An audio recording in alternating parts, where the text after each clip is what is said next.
उसको नापसंद तो करने लगे थे मोहम्मद बिन तुगलक को, ये तो आपको समझ आ गई। क्यों सब नापसंद करने लगे थे? क्योंकि उन्होंने उसकी जो आदत थी इम्पेशेंट होने की, या फिर उसको इम्प्लीमेंट करने से चीज़ों का पता नहीं चलता था कि वो उनका कितना फ़ायदा, वो सही इम्प्लीमेंट कर रहा है या नहीं कर रहा था। तो ऐसे ही कई उसने ब्लंडर्स किए जिसकी वजह से वो लोगों के बीच में मतलब पॉपुलर नहीं रहा। पहली गलती तो उसने ये करी कि टैक्सेशन इन द्वाब लगाया। टैक्सेशन लगाना तो ठीक था, लेकिन उसने गलत टाइम पे गलत टैक्सेशन लगा दिया। ठीक है, वो अपनी टेरिटरीज़ को एक्सपैंड करना चाहता था और अपनी आर्मी भी वेल इक्विप चाहता था।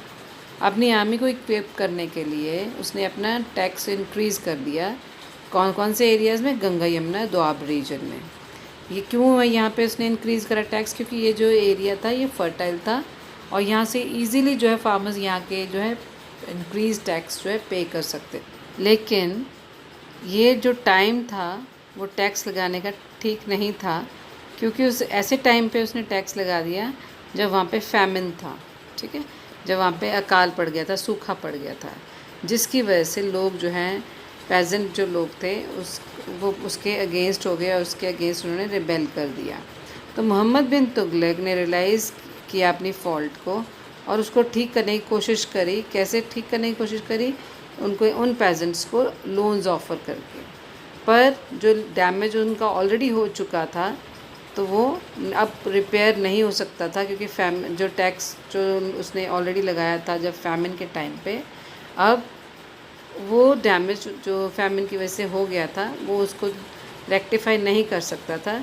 और जो ये मेजर्स जो उसने लिए थे इनको ठीक करने के लिए, मतलब उस अपनी गलती को सुधारने के लिए, दैट वाज टू लेट। दूसरी गलती जो उसने करी थी, अपनी शिफ्ट कर दी उसने capital from Delhi to Daulatabad. ठीक है, D for Delhi, D for Daulatabad. तो ये एक और कंट्रोवर्शियल मूव हो गया उसका, मोहम्मद बिन तुगलक का। उसने, क्योंकि कोई भी चीज़ अगर आप एक जगह से दूसरी जगह शिफ्ट करते हो तो शिफ्टिंग करनी बहुत मुश्किल होती है। ठीक है, लेकिन वो तो क्या अपनी पूरी की पूरी कैपिटल को मूव कर रहा था ना। तो डेक्कन से, और ये क्यों करना चाह रहा था वो दौलताबाद में? क्योंकि दिल्ली से जो है डेक्कन एरिया जो था वो कंट्रोल करना इजी नहीं था। इसलिए उसने डिसाइड किया कि अपनी जो है कैपिटल चेंज कर देगा, ये मूव कर देगा टू दौलताबाद। बट उसने किसी को कंसल्ट नहीं करा इस बारे में। ठीक है, जो उसके टाइम पे कोर्ट क्रॉनिकलर थे उन्होंने बताया कि दिल्ली जो है बहुत ही प्रॉस्पेरस थी, क्यों एज़ कैरो एंड बगदाद। इतनी प्रॉस्पेरस है जितनी कैरो और बगदाद प्रॉस्पेरस थे। लेकिन जैसे शिफ्ट करना पड़ा, उससे पूरी की पूरी जो दिल्ली है उसको उसने रूइन कर दिया, ख़राब कर दिया।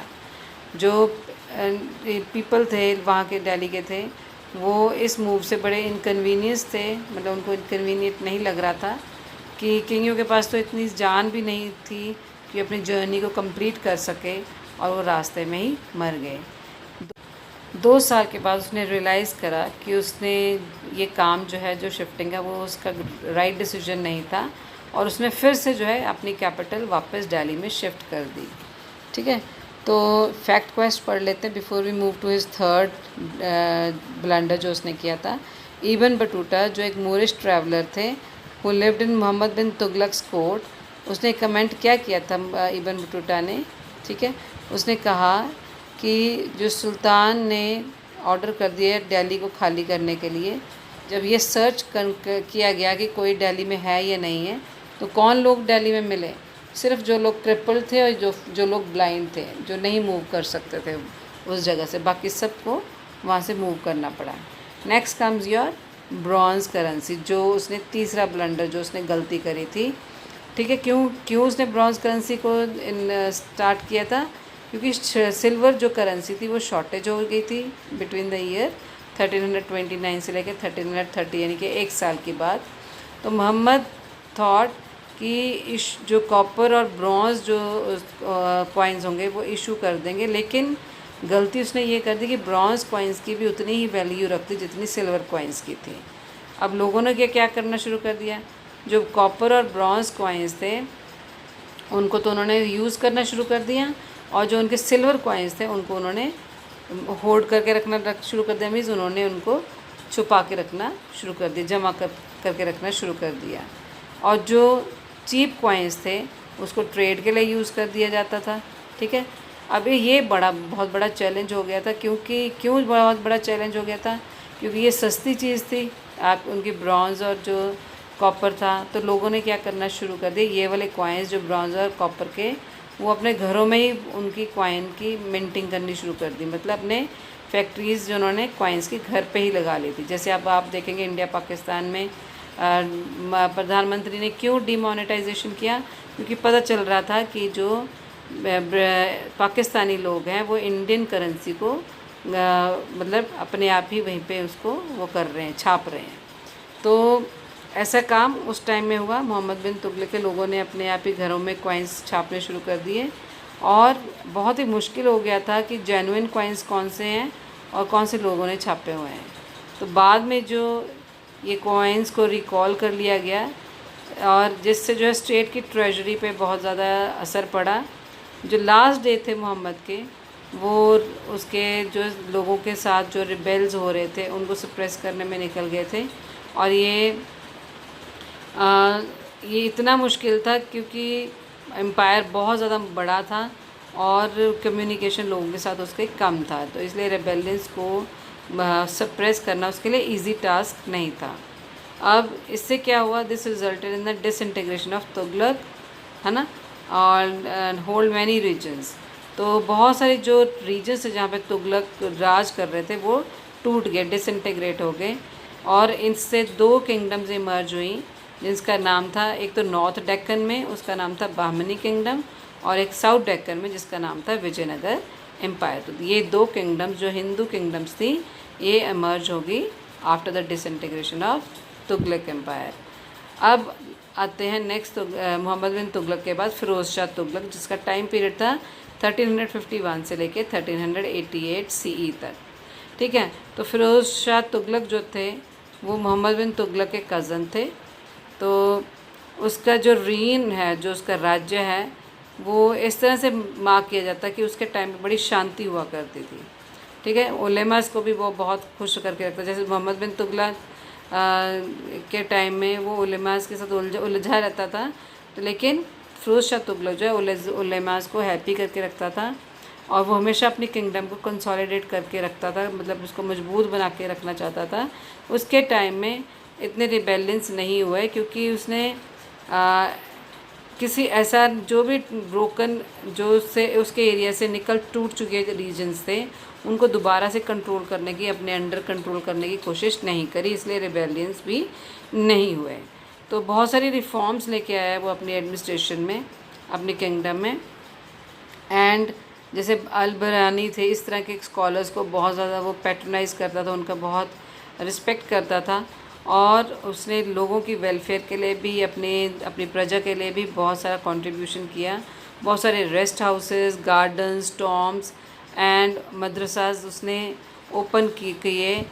क्यों? एजुकेशन को इम्प्रूव करने के लिए। ठीक है, बहुत सारे हॉस्पिटल्स बिल्ड किए उसने लोगों को, जो पुअर लोग थे उनको ट्रीट करने के लिए।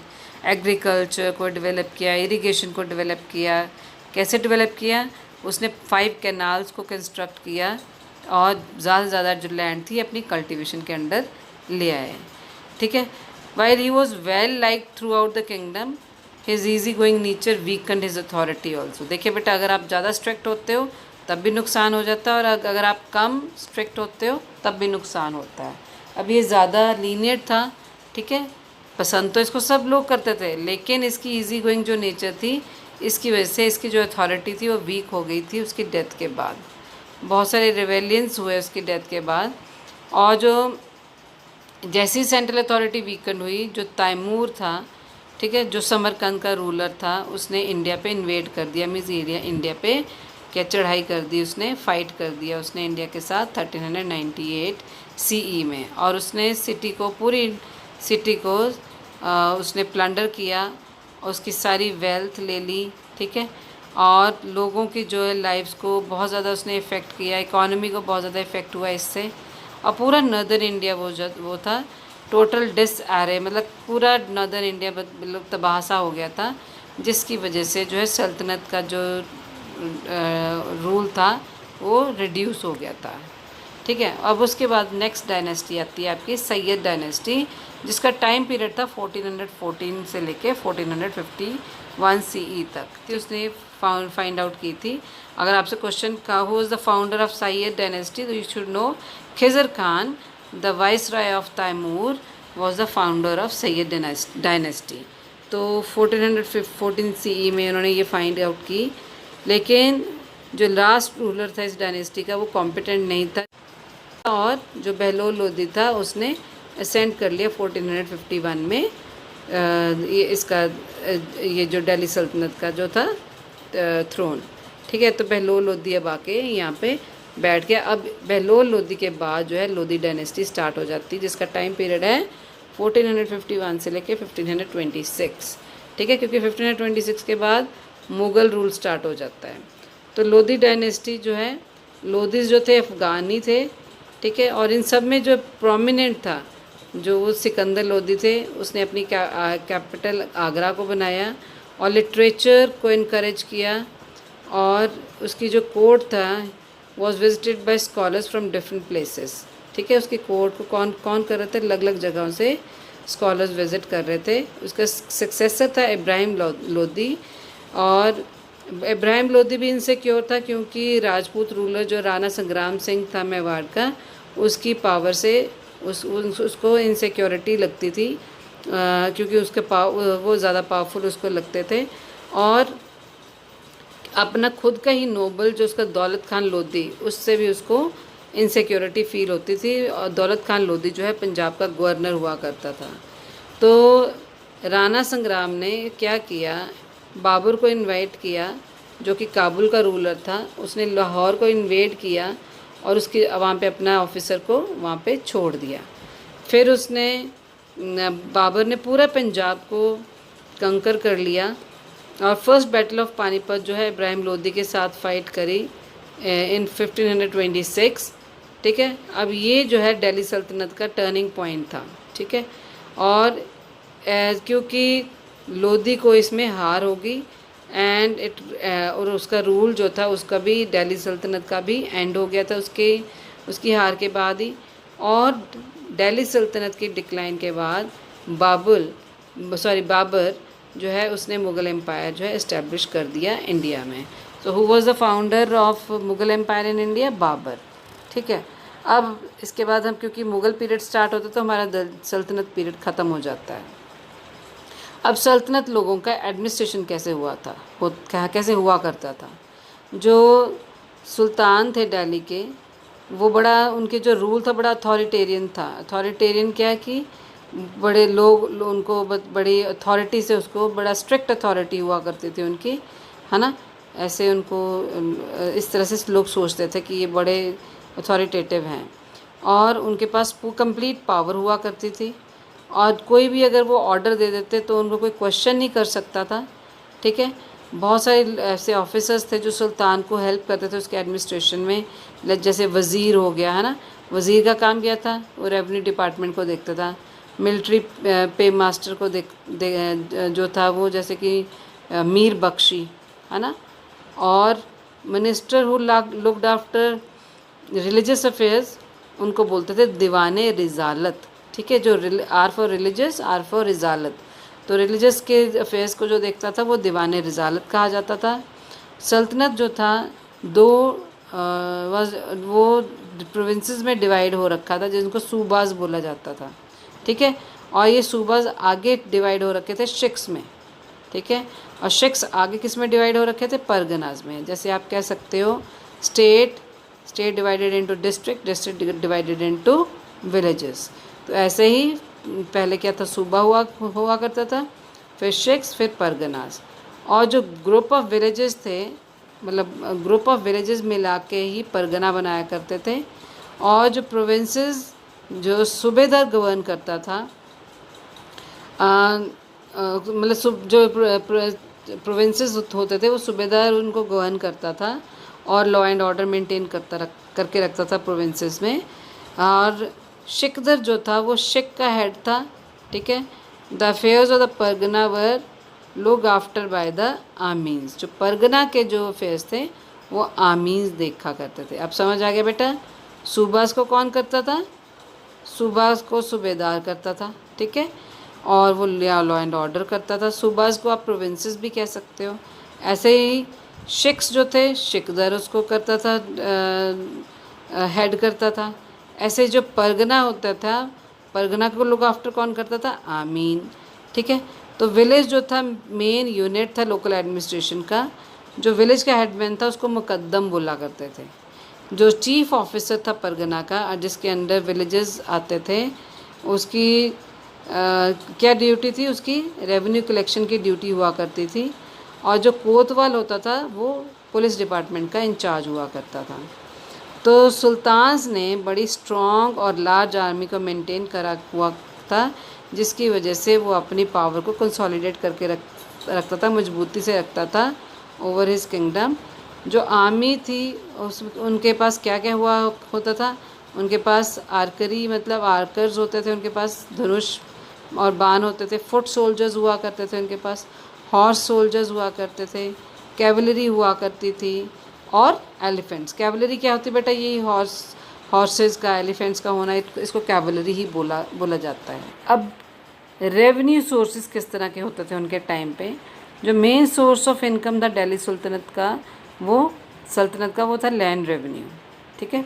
कई तरह के टैक्सेस लोगों के ऊपर लगाए जाते थे। जिजिया एक रिलीजियस टैक्स होता था जो नॉन मुस्लिम्स के ऊपर लगाया जाता था, ठीक है। जिसके पास कोई सोर्स ऑफ इनकम नहीं हुआ करती थी उनको टैक्स से एग्जैम्प्ट भी कर दिया जाता था। मींस उनको ये भी कह दिया जाता था कि आपको टैक्स देने की ज़रूरत नहीं है, ठीक है। तो ज़कात एक रिलीजियस टैक्स था जो सिर्फ रिच मुस्लिम्स के ऊपर लगाया जाता था, और 2.5% जो भी उनकी इनकम होती थी उसका 2.5% उनको रिच मुस्लिम्स को देना पड़ता था। और बाकी टैक्सेस कौन से थे? ट्रेड टैक्स हो गया, हॉर्स टैक्स हो गया, हाउस टैक्स हो गया, ग्रेजिंग टैक्स हो गया, माइंस टैक्स, ये इस तरह के कई टैक्सेस लगाए जाते थे। अब हम पढ़ते हैं बेटा केस स्टडी, इक्ता सिस्टम के बारे में पढ़ते हैं, ठीक है। तो इक्ता सिस्टम भी एक यूनिक ब्लेंड है, जो है उनकी सल्तनत की पावर को एक्सपेंशन करने का और कंसोलिडेट करने का। इक्ता एक अरेबिक वर्ड है जिसका मीनिंग होता है administrative regional unit. Iqta is a administrative regional unit, और ये प्रोविंस के बराबर ही होता था। इक्ता कह दो या प्रोविंस कह दो, एक ही बात होती थी। शुरू में जो दिल्ली सुल्तान्स थे उन्होंने अपनी एम्पायर को डिवाइड किया था अलग अलग इक्तास में या सफ़ियर्स में, ठीक है। और फिर उसके अंडर जो उनको इंचार्ज थे उन ऑफिसर्स को बोलते थे इक्तादर्स या गवर्नर्स बोला करते थे। तो नंबर ऑफ़ इक्तास वो फिक्स नहीं होते थे, और कोई भी यूनिफॉर्मिटी भी नहीं होती थी उनके एडमिनिस्ट्रेशन में। जो इक्ता के ओनर्स थे उनको इक्तादर्स बोला जाता था, और उनकी क्या ड्यूटी हुआ करती थी कि वो लैंड रेवेन्यू कलेक्ट करते थे और लॉ एंड ऑर्डर मेंटेन करते थे अपने अपने इक्ताज़ में, अपने अपने एरियाज़ में। अब रिस्ट्रिक्शंस क्या थे इक्तादर्स के ऊपर, ठीक है। जो इक्ताज़ के हेड थे उनको इक्तादर बोलते थे, उनके ऊपर क्या रिस्ट्रिक्शंस लगी हुई थी कि जो इक्तादर है वो कभी भी हेरिडिटरी पोजीशन नहीं होगी। ऐसा नहीं होगा कि बेटे के बाद उसका बेटा, राजा के बाद उसका बेटा और उसके बाद उसका बेटा, इस तरह से नहीं। जो उसका हकदार होगा उसी को ही इक्तादर बनाया जाता था। और सुल्तान जो है जब उसका मन करे वो इक्ता को वापस भी ले सकता था, ठीक है। और सुल्तान जो है इक्तादर की ट्रांसफ़र भी कर सकता था, ठीक है। और इक्तादर जो है अपने आप को वॉर्स में इंगेज नहीं कर सकता था, पर उसके लिए उसको सुल्तान का अप्रूवल लेना पड़ता था पहले से, ठीक है। और अगर सुल्तान कोई वॉर को अप्रूव कर देता था तो इक्तादर को अपनी मतलब अपने खजाने में से वॉर बूटी देनी पड़ती थी सुल्तान को। तो अपनी कोर्ट को खुद ही होल्ड नहीं कर सकते थे, ना ही उनके पास ये अथॉरिटी होती थी कि वो रॉयल एम्बलम का यूज़ कर सकें, और ना ही वो अपने कॉइन्स खुद के मिंट कर सकते थे अपने नेम के अंडर, ठीक है। जब वीक सुल्तान हुए, during the rule of weak sultan, जो इक्तादर्स थे उनके पास सबसे ज़्यादा पावर्स आने लगी। अब नेक्स्ट आता है आपका सोर्स ऑफ इन्फॉर्मेशन। कहाँ से हमें मिलती है इन सब के बारे में इन्फॉर्मेशन? तो आर्कियोलॉजिकल सोर्सेज आप जैसे नाम से क्लियर है, आर्कियोलॉजिस्ट क्या करते हैं, बिल्डिंग्स, फोर्ट्स, है ना, टॉम्स, है ना, इस तरह की बिल्डिंग्स, वर्शिप प्लेसेस, इस तरह की बिल्डिंग्स जो थी ये हमें नॉलेज देती है इसके बारे में, दिल्ली सल्तनत के बारे में, किस तरह का उनका एडमिनिस्ट्रेशन था। और लिटरेरी सोर्स क्या इंक्लूड करते हैं, जो लिटरेचर होता है, जैसे अकाउंट्स ऑफ ऑथर्स हो गया, जो एडमिनिस्ट्रेटिव सिटीज़ में रहा करते थे। इब्न बटूटा एक ऐसा ही ऑथर था जिसने सल्तनत पीरियड के बारे में काफ़ी कुछ लिखा है। तारिख और तवारिख जो है ऐसे सोर्सेज ऑफ हिस्ट्री हैं इस पीरियड की, जिससे हमें काफ़ी नॉलेज मिलती है। और they refer to the histories written during Mughal period. वो ये जो है तारिख और तवारिख जो है जो मुग़ल पीरियड की जो हिस्ट्रीज़ हैं उनके बारे में भी हमें काफ़ी नॉलेज देते हैं। तो जो भी इन हिस्ट्रीज़ को लोग लिखते थे वो ज़्यादातर एग्जैजरेट कर देते थे उनकी हिस्ट्रीज़ को, ठीक है। और क्योंकि वो जो रूलर्स को पैट्रनाइज करते थे, उनको थोड़ा सा मस्का लगाते थे। और ये पर्शियन लैंग्वेज में लिखा जाता था। और जो language of administration under the Delhi sultans कौन सी थी, that was a Persian language.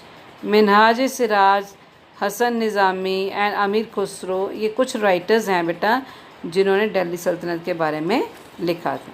अब जब इंडिया में ये सब हो रहा था, वर्ल्ड कनेक्शन में क्या हो रहा था, तो वर्ल्ड कनेक्शन में एक मंगोल एम्पायर था, जो नोमैडिक ट्राइब्स जो मंगोलिया में थी उनको यूनिफाई, यानी कि उनके वो सब मिले आपस में और उन्होंने मंगोल एम्पायर को बिगिन कर दिया। और इनका लीडर कौन था, गेंगिस खान था। इसका टाइम पीरियड कौन सा था, 1206 से लेके 1206 सी का इसका टाइम पीरियड होता था। तो इसके रूल में गेंगिस खान के अंडर में जो एम्पायर था बहुत ज़्यादा ग्रीव करता है, और एज वेल उसके डिसेंडेंट्स के अंडर काफ़ी ग्रीव करता है। तो मंगोल्स थे वो बिलीव करते थे कि जो कंटिन्यूस पॉलिसी ऑफ एक्सपेंशन में बिलीव करते थे, और they invaded the territories in every direction. हर डायरेक्शन में मंगोल्स ने टेरिटरीज़ को इन्वेड कर लिया था, ठीक है। और ये कहाँ से ओरिजिनेटेड थे, stapes of central Asia. Stapes क्या बेटा, names of the grass land, ठीक है। तो हर एक एरिया में हर एक उसमें आप कह सकते हैं कॉन्टिनेंट में ग्रास लैंड्स का अलग अलग नाम आता है। सेंट्रल एशिया में ग्रास लैंड्स को स्टेपीज़ बोला जाता है। तो द मंगोल एम्पायर जो है था वो कहाँ से कहाँ तक स्ट्रेच हो रखा था, ईस्टर्न यूरोप, ठीक है। आप ध्यान रखिए बेटा, अंडरलाइन भी कर सकते हो उसको। ईस्टर्न यूरोप से लेके जापान के सी तक जो था ये एक्सपेंशन मंगोल एम्पायर का हो चुका था। और नॉर्थ में अगर देखा जाए तो साइबेरिया तक बढ़ चुका था, और ईस्ट ओर देखा जाए तो इंडियन सब कॉन्टिनेंट की तरफ ये बढ़ चुका था, और वेस्ट साइड पे ये एज़ फार एज़ अरेबिया तक फैल चुका था। तो ये जो एम्पायर था ये वॉर्स ऑफ सक्सेशन की वजह से काफ़ी ये मतलब स्प्लिट हो गया, टूट गया, क्योंकि जो उनके ग्रैंड जनरल थे गेंगिस खान में, तो उनके साथ हमेशा आपस में वो लड़ते ही रहते थे कि वो राजा बनेगा या फ़लाना राजा बनेगा या फ़लाना राजा बनेगा, है ना। तो कुबलाई खान जो ऐसा ही एक ग्रैंडसन था गेंगिस खान का, जिसने चाइना को कंकर किया और वहाँ पे युआन डायनेस्टी फॉर्म की चाइना में। So with this we end with the chapter. I hope you all have understood well. If there is any confusion you can ask your